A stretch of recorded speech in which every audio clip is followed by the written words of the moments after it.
The storm had broken hours ago, leaving the desert floor slick with mud and scattered branches. Samuel Carter leaned on the porch rail of his failing ranch, watching the last streaks of lightning fade into the eastern sky. His herd had been thinned by drought, his barn half collapsed by wind, and his hopes stretched thinner than the canvas of his old saddle. He had seen hard years before, but this one bit deep. The ranch was dying, and he feared he was going with it. That was when he noticed the tracks. They weren't horse tracks. The imprints were too deep, too wide, as if left by men carrying impossible weight. Samuel followed them across his yard until his breath caught in his chest. Two figures lay sprawled near the fence line, dust and rain clinging to their massive frames. At first, he thought them dead, until one stirred. A slow, deliberate movement that sent a chill through his spine. These were no ordinary strangers. The first was immense, a woman built like a fortress of flesh and bone. Even lying in the mud, she looked taller than most men standing. Her clothes were torn, blood staining her side where a blade or branch had cut deep. Beside her was another, even larger, nearly 7 feet if she rose, her broad shoulders wider than Samuel's doorway, her breath rattling through parted lips. They were Apache, he realized, though nothing like the warriors he'd glimpsed from afar. These women were giants among their people, highborn from the silver and beadwork that still clung to them. Samuel froze. Every settler knew the rule. Helping Apache was a death sentence. Any neighbor who found him sheltering them would call him traitor. The law wouldn't spare him. His rifle hung by the cabin door, whispering the safer choice. End this now. Wash his hands clean. But then the taller one's eyes fluttered open. Dark, commanding eyes fixed on his, not with hatred, but with something rawer, more human. Fear. She tried to speak, lips cracked with thirst, and managed a single word in broken English. Sister. Then she collapsed again. Samuel's throat tightened. That word dragged up memories of his own sister, buried 3 winters ago. He had sworn never again to feel the helplessness of watching family slip away. Now, here were 2 women, strangers, enemies by some reckonings, but bleeding in his yard all the same. He crouched beside the wounded one, testing her weight. She was heavy as an ox, muscle packed on bone. Moving her alone would break him. Then the conscious woman pushed herself upright, swaying, but determined. She locked eyes with him, silent agreement passing between them. Either they both acted now, or her sister would die. Together, they hauled the wounded woman toward the cabin. Samuel staggered under the burden, his boots slipping in the mud. By the time they reached the doorway, sweat ran into his eyes. The cabin's entrance was too narrow. He had to angle her body sideways, careful not to worsen the wound. Thunder rumbled again, closer this time. And on the southern ridge, dark shapes appeared against the fading light. Riders. Samuel pressed his back against the cabin wall, staring at the silhouettes. 5 horsemen, motionless, watching. Their faces were painted, rifles slung at their sides. His heart hammered. The woman beside him whispered in a low, commanding tone. They come. Her grip tightened on her sister's legs. Samuel understood. He hadn't just taken 2 strangers into his home. He had stepped across an invisible line. Whatever came next, his life would never belong solely to him again. The doorframe wasn't built for giants. Samuel had to angle the wounded woman, as he'd soon learn, sideways to fit her through, his shoulders screaming as her weight sagged against him. Inside, the cabin felt even smaller, lamplight catching dust motes and the hard shine of the iron stove. Rain ticked on the roof like a nervous telegraph. "Lay her here," the standing woman said, voice low and steady. Up close, she was more than tall. She was trained. Everything in her moved with intention. Hands that had set splints. Eyes that had counted enemies in the dark. "I am Ayana," she added without ceremony. "She is Etel." Samuel found his hands moving the way his mother had taught them. Boil rag. Pour whiskey. Don't flinch. He cut Etel's shirt cleanly, revealing a jagged gash along the ribs. Deep, but not hopeless. He packed it with boiled cloth and whiskey, then wrapped tight with a strip torn from a flour sack. Etel never cried out. Jaw knotted, breath hissing. Outside, horses shifted on the ridge. 5 silhouettes had become 5 men. Painted faces turned toward the cabin. Not moving. Not talking. Waiting like winter. "They yours?" Samuel asked. Ayana's mouth tightened. "They are my father's men. Not all of them are my friends." She held the compress with both hands, her fingers strong and sure. "Some would trade me for peace. Some would trade peace for war." "Why risk my place?" Samuel said before he could stop himself. "This ranch is all I've got." Ayana's gaze cut to him, not pleading, measuring. "You chose already when you lifted her. The rest is only the price." He didn't have an answer for that. A shout rolled down from the ridge. Apache first, then again in hard, careful English. "White man in the cabin. Come out." Ayana's eyes flicked to the door, then back to Samuel. "They test courage, not just guns. But there is more." She hesitated, like a woman deciding whether to place a knife in another's palm. 3 moons passed. A white man pulled my little sister from the river. Left food, medicine. Would not give his name. My father swore a life debt to the nameless one. Some believe. Some do not. Samuel felt heat rise in his face he hadn't asked for. The girl, half drowned, delirious, had clung to his coat and called him Riverman with a fever-broken smile. He'd guided her to the cottonwoods that marked the safest path and ridden away before dawn. He hadn't told a soul. Boots scuffed the porch. A flat knock rattled the latch. "Open up!" a second voice called. "Now!" Ayana pressed his rifle into his hands, but by the barrel, not the stock. "If you lead with this, they will answer with death," she said. "Lead with your name." He glanced to Etel. The giant woman managed the smallest nod, sweat shining on her brow. Outside, a horse snorted. Someone tested the latch again, harder this time. Samuel set the rifle across the table, so every man outside could hear the wood thump. He slid the bar, lifted the door, and stepped into the night with his empty hands raised, the lamplight framing Ayana's shadow behind him. 5 riders stared down at him, paint and rain streaking their faces. The leader's hair was silvering at the temples. His eyes were not unkind, only exact. "Speak," the man said. Samuel swallowed once, found the truth, and let it carry. "My name is Samuel Carter," he said, voice steady. "I pulled a young girl from the San Pedro 3 months back and sent her home.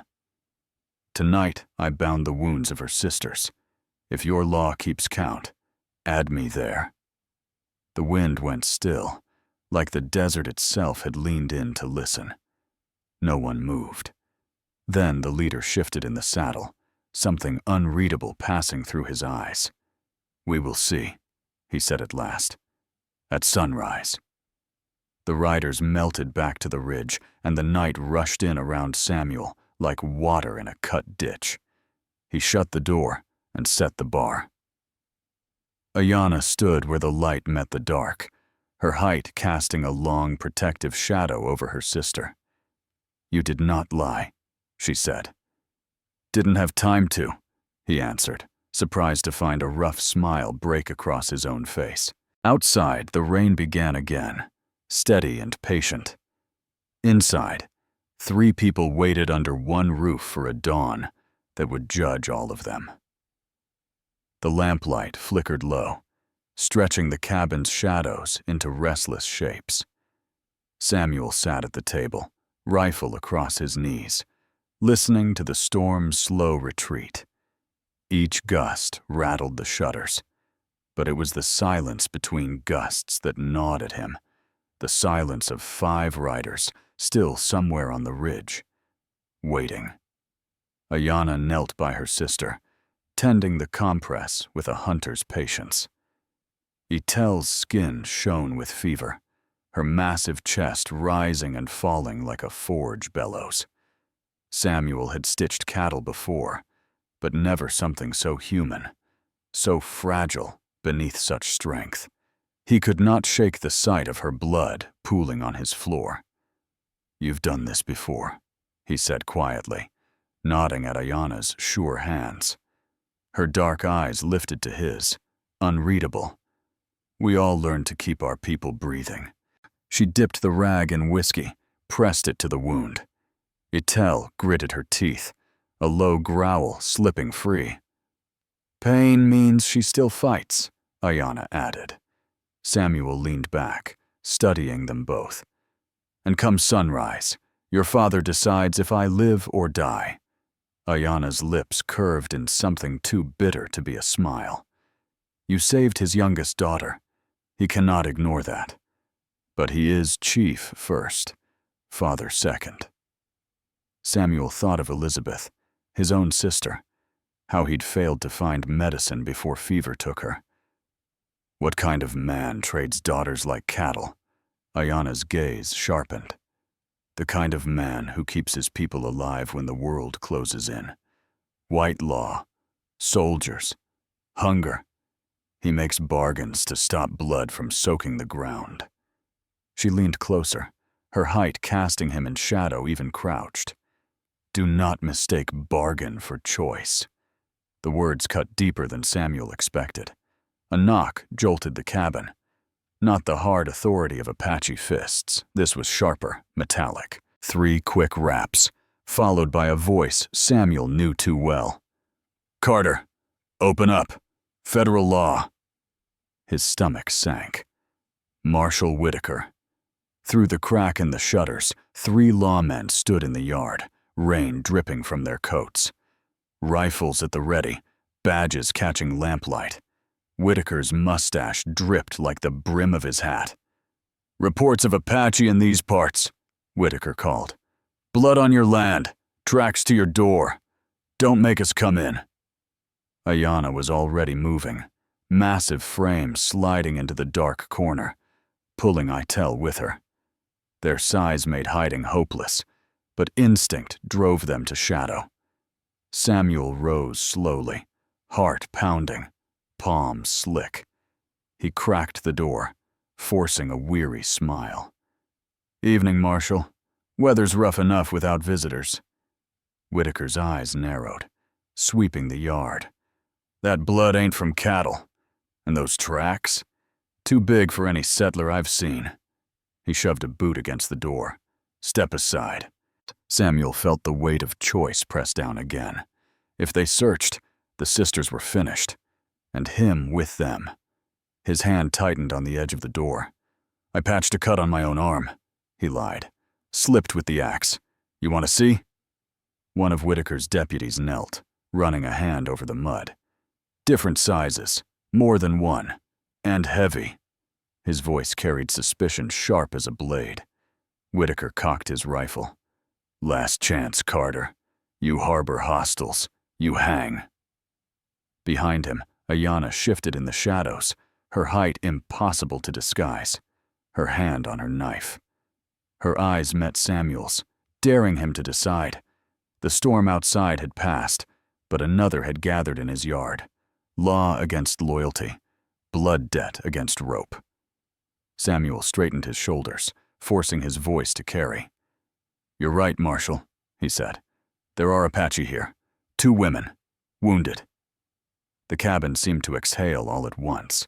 Ayana's dark eyes burned into him, half fury, half something like respect. Whitaker's grin was cold as iron. "Then you just signed your own noose." Behind the door, Itel stirred, her voice weak but fierce. "No noose for man who saves life." Whitaker froze, eyes narrowing toward the sound. Samuel held his ground, every muscle coiled. At dawn, Chief Chenoa would come to judge, but tonight, Samuel Carter had thrown his lot in with giants. The night dragged like a prison sentence. Samuel didn't sleep. Neither did Ayana. She stood sentinel by the window, her near 7-foot frame etched in lamplight like a carving from canyon stone. Itel dozed fitfully, murmuring in her own tongue, sweat slick across her brow. Outside, Whitaker's men paced the yard, boots crunching wet gravel, rifles never far from reach. When dawn finally bled across the horizon, the sound of horses carried on the cool air. Slow, deliberate, not the impatient shuffle of bounty or law. This was ceremony. This was power. Ayana straightened, her voice low and certain. "My father comes." Samuel's gut nodded. He stepped outside before Whitaker could pound the door again. The marshals turned to the ridge as dust rose in the pale light. 6 riders descended, 5 elders painted for council, and in their center, Chief Chenoa. The chief's presence bent the yard into silence. His black hair was streaked with gray, but his back was straight, his eyes sharp as cut obsidian. He dismounted slowly, every movement measured to show control. The elders followed, their painted faces unreadable. Whitaker stepped forward, badge catching the sunrise. "Chief Chenoa, your daughters are accused of murder at the Morrison place. Federal law says they stand trial." Chenoa's gaze shifted to Samuel, weighing him before answering. "My daughters defended their honor when Morrison raised his hand against them. Apache law justifies their actions. Your treaty recognizes that law." The words were calm, but they cracked like a rifle shot. Samuel saw Whitaker flinch. The marshal adjusted his grip on the rifle, voice taut. "Even if that's true, this man," he jabbed a finger at Samuel, "harbored fugitives. That's a hanging offense." The chief's eyes didn't waver. 3 moons passed. My youngest fell in the river. Fevered, near death. A white rancher saved her. He gave food, medicine, and life. Tonight, my daughters live because of the same man. That creates blood debt. The elders murmured agreement, voices low but steady. Ayana stepped from the cabin then, tall as a pine, shoulders squared. Itel followed, leaning but unbroken. Their sheer presence drew a ripple of awe. Even the marshals stepped back at the sight of them. "My father speaks truth," Ayana declared. Her voice was deep, carrying across the yard like a war drum. "Samuel Carter risked his life for us. He is owed our protection." Chenoa reached into his saddlebag and drew out a necklace of carved bone and silver, gleaming in the morning light. He lifted it high, the elders bowing their heads. "By Apache law, by blood and honor, Samuel Carter is my son. His land is now Apache land. His life is now Apache life. Any who touch him, touch me." Samuel's throat went dry as the necklace settled heavy around his neck. Chains and freedom all at once. Whitaker's face flushed crimson. "You can't just make him one of you. He's an American citizen, my prisoner." Chenoa didn't so much as blink. "Then you hang the son of Chief Chenoa. Break treaty, break peace, and bring war to this valley." The yard froze. Even Whitaker's deputies exchanged uneasy glances. None of them wanted to fire the shot that could ignite a frontier war. Finally, Whitaker spat in the dirt. "This isn't over. Washington will hear of this." He holstered his weapon, motioned his men back. "But you've made a fool's choice, Carter. You'll regret the day you called yourself Apache." The marshals mounted and rode out, leaving silence heavy as stone. Chenoa turned to Samuel, studying him like a hawk studies prey. Then, for the first time, he smiled. "You are son by law now, but law is not heart." His gaze flicked toward Ayana, then back. "Tomorrow, I return with different decision. Tonight, you consider what family means." He mounted again, the elders following him back across the ridge. The sun climbed higher, throwing gold light across the cabin. Samuel stood in the yard, necklace cold against his chest, watching Ayana's eyes linger on him with something unspoken, something dangerous. Inside, Itel's voice broke the silence, weary but wry. "Brother," she said in careful English, "you do not look happy." Samuel managed a thin smile. "That's because I don't know what I've just agreed to." Ayana stepped closer, her shadow falling across him, her voice low enough only he could hear. "You agreed to stand with us. That is enough. For now." But Samuel knew nothing about this was over. It had only just begun. The weeks that followed sunrise were unlike anything Samuel Carter had ever known. What had once been a failing cattle spread was transforming into something larger, something living.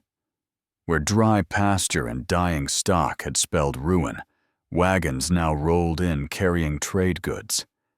The cabin yard echoed with languages Samuel had barely heard before: Apache, Spanish, English, woven together like threads of a new tapestry.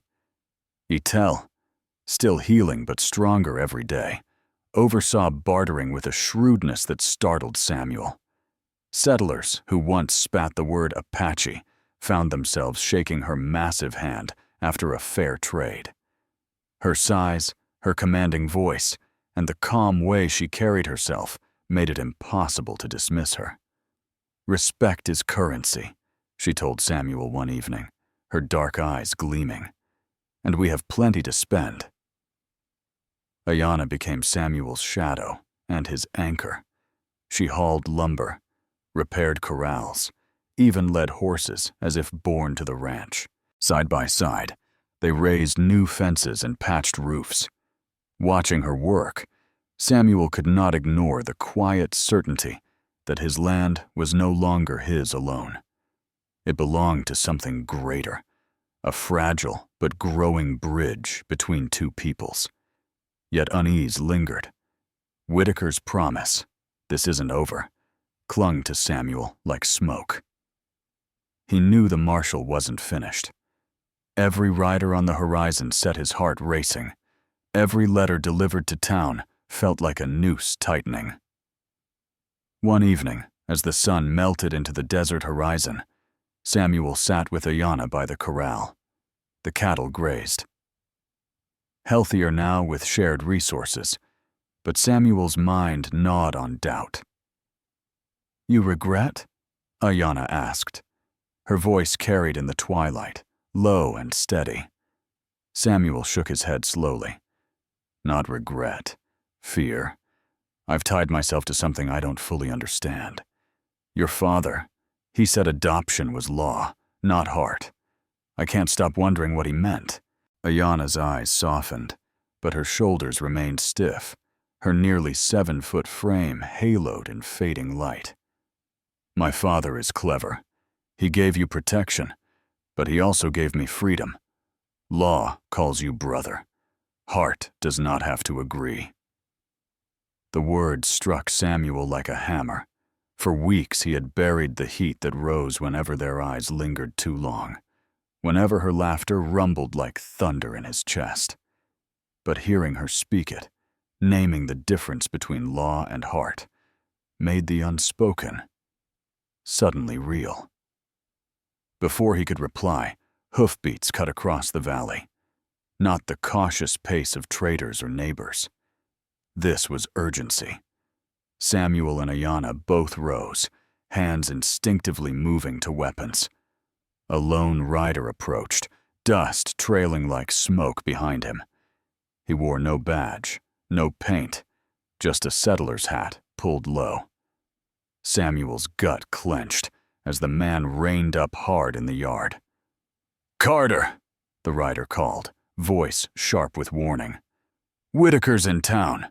He's calling a council. Says you're harboring murderers and conspiring with hostiles. He means to bring soldiers next time." The words dropped like stones into the yard's silence. Etel emerged from the cabin, towering beside her sister, her face grim. "War is a shadow," she said flatly. Ayana's hand brushed the knife at her belt, then fell away. Her eyes locked on Samuel's, steady and fierce. "Then we decide now. Do we hide and hope, or stand and fight for this place we build?" The sky above them burned orange with sunset, the horizon a battlefield yet to be named. Samuel Carter felt the necklace heavy against his chest, the chief's words echoing in his mind. "Tomorrow I return with different decision." Tomorrow was coming fast. Dawn broke harsh and bright, cutting across the yard like a blade. Samuel Carter stood at the corral fence, hat low over his eyes, the weight of Chief Chenoa's necklace pressing heavy against his chest. Sleep had been impossible. Every creak of the cabin, every rustle in the desert grass, reminded him that the marshal's shadow stretched all the way from town to his doorstep. By mid-morning, the horizon stirred with dust. Ayana appeared at his side without a word, her massive frame rigid with anticipation. Etel leaned against the doorway, her ribs still bound, but her eyes sharp. Together, they watched the riders approach. Chief Chenoa came as promised, but this time he was not flanked only by elders. Warriors rode behind him, armed and watchful. Their painted faces betrayed nothing, but their presence alone carried weight. This was more than family business. This was politics. The chief dismounted with deliberate grace, his boots crunching the dirt of Samuel's yard. "My son," he greeted formally, his voice carrying like wind through canyon walls. "Today, we speak not of survival, but of future." Samuel's throat tightened. He tipped his hat in respect, but said nothing. Ayana stepped forward, her deep voice steady. "Father, we have honored the bond. We built trade. Settlers bring goods, we share profit. There is no war here." Chenoa's gaze slid to her, unreadable. "Yes, but there is no peace either. Whitaker stirs the settlers. He calls you murderers, calls this ranch a den of traitors." Samuel clenched his fists. "And he won't stop. He'll bring soldiers next time. You know it as well as I do." The chief nodded slowly. "That is why I return with different decision." The words cut through the yard like thunder. Samuel's chest tightened. He remembered the chief's warning at sunrise, that adoption solved one problem but created another. Chenoa turned to the elders, then back to Samuel. "By law, you are my son. By heart, my daughter sees you differently." Ayana's dark eyes flickered, but she did not look away. The air between them felt electric, dangerous. The chief's voice was calm, but each word carried iron. "Apache law allows what federal law does not. A man adopted can be released from brotherhood if family agrees. My younger daughter has spoken. My elder daughter must now choose." Etel stepped forward, towering even while injured. Her voice, low and certain, carried across the yard. I release Samuel Carter from Brotherhood. He has earned the right to stand as more than law's prisoner. Silence pressed down, broken only by the wind rattling the corral gate. Samuel's heart hammered. He had not asked for this, yet every part of him knew it was the truth. The bond between him and Ayana had grown beyond survival, beyond politics. Ayana lifted her chin, the morning sun catching in her black hair. "Father," she said, her voice clear, "I choose to speak. Samuel Carter is no brother. He is man worthy of different bond." The words hung in the air like judgment. Warriors shifted uneasily. Elders murmured. Samuel could only stare at her, breath caught in his throat. Chenoa's lips curved in the faintest smile, not of warmth, but of cunning. "Then so it shall be. Adoption ends. Choice begins. If you two stand together, you stand against both peoples until both accept. Are you prepared for that burden?" Samuel swallowed hard, looking from the chief to Ayana, then to Etel's steady gaze. He felt the necklace burn against his skin, chains and freedom in one. His voice came rough but certain. "Yes, I'll stand." The chief inclined his head, ancient eyes gleaming. "Then tomorrow you will face Whitaker, not as my son, but as man beside my daughter, and together you will decide what peace costs." The decision was made. The path forward was war or marriage, law or heart. And there was no turning back. By noon the next day, the ranch was ringed in dust and iron. Marshal Whitaker arrived with 10 men at his back, soldiers in blue coats and deputies carrying rifles across their saddles. The sound of their horses filled the valley like a drumbeat of judgment. Samuel Carter stood in front of his cabin, hat pulled low, rifle resting easy in his hands.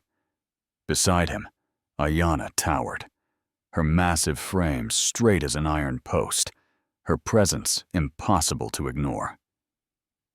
Etel leaned against the porch rail, pale but unflinching, her size no less intimidating even with bandages at her ribs. Whitaker swung down from his horse, his spurs jangling in the silence. He took in the sight of the two giant women, then Samuel, and sneered.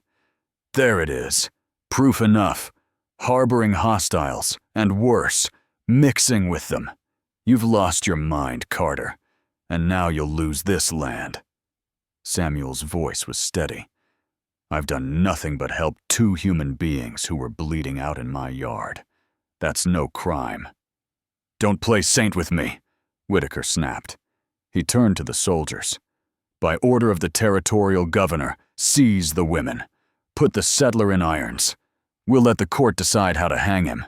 The soldiers shifted uneasily, their eyes darting to Ayana and Etel. Their size alone was enough to shake a man's confidence.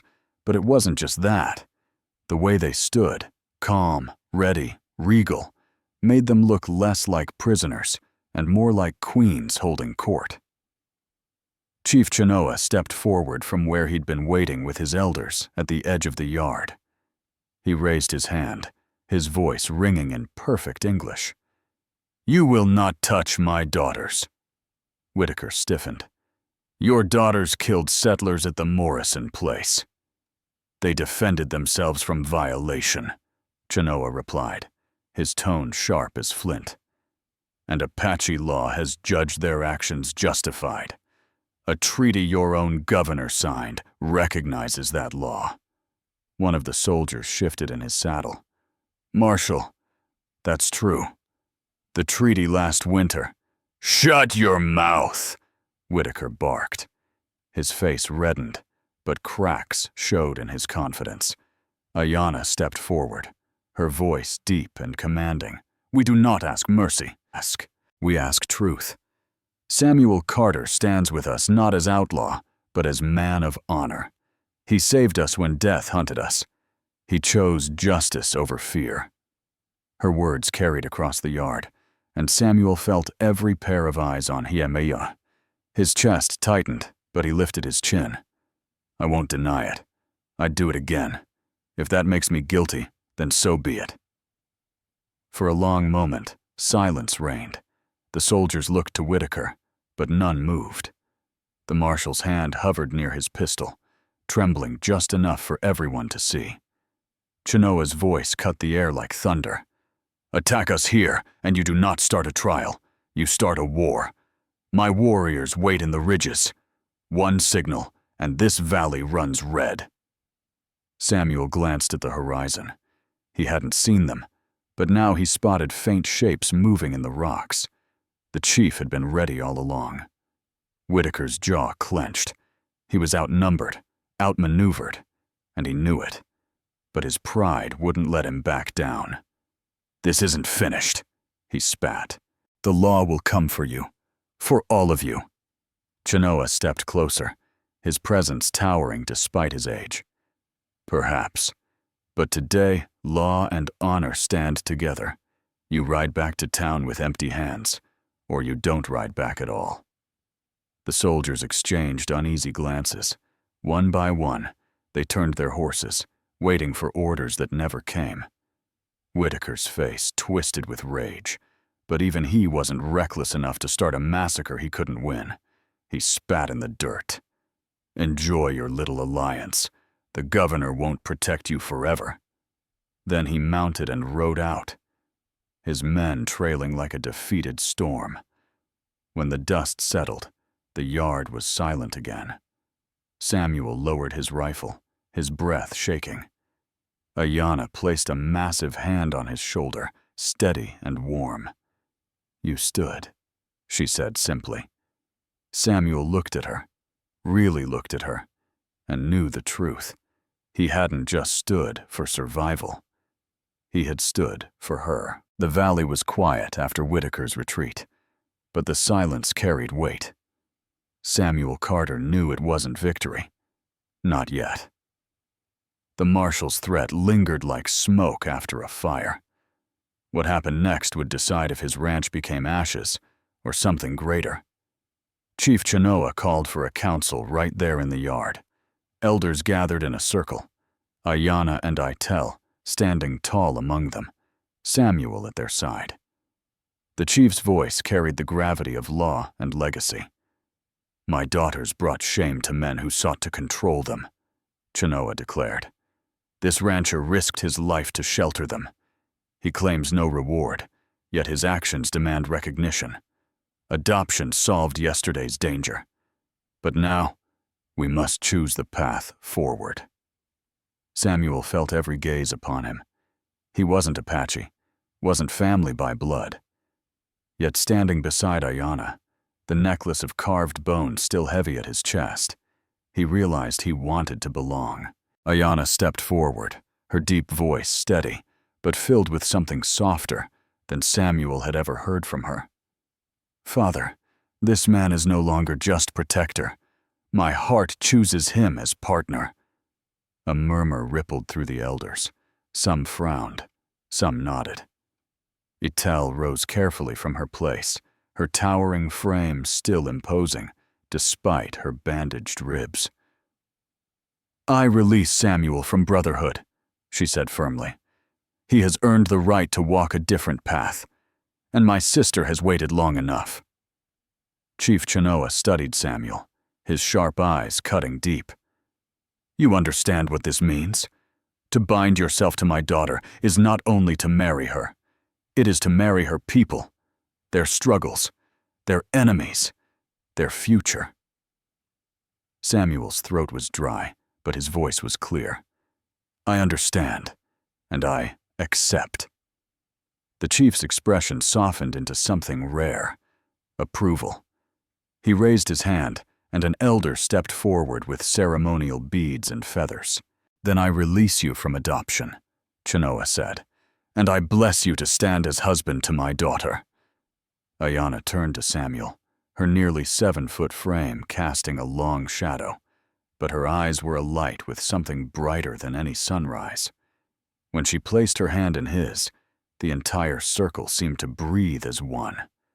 The ceremony was swift, blending Apache custom with frontier necessity. By sunset, Samuel was no longer just a rancher clinging to a failing spread. He was family to one of the most powerful leaders in the territory, bound by honor and love alike. Life changed quickly after that. The ranch became a trading post, a rare bridge between settlers and Apache. Etel's strength made her invaluable in labor and defense, while Ayana's commanding presence turned negotiations into victories. Samuel found himself learning Apache ways, tracking game, reading weather, listening more than he spoke. Months later, as the first snows dusted the high mesas, Samuel stood watching Ayana direct construction of a new barn. Her laughter carried across the yard, rich and unguarded. He touched the necklace at his chest and thought about the chain of choices that had led here. A wounded girl by a creek, 2 dying sisters in his yard, a marshal's gun at his head. All of it had led to this moment, not just survival, belonging. A family built out of courage, sacrifice, and the stubborn refusal to bow to fear. Ayana caught his gaze and smiled, her towering frame silhouetted against the sky. "What are you thinking, husband?" she called. Samuel grinned, tipping his hat. That a poor rancher made the best damn gamble of his life. And as the sun dipped behind the mountains, painting the desert in gold, Samuel Carter knew the frontier had given him more than hardship. It had given him a home, a people, and a love larger than fear itself.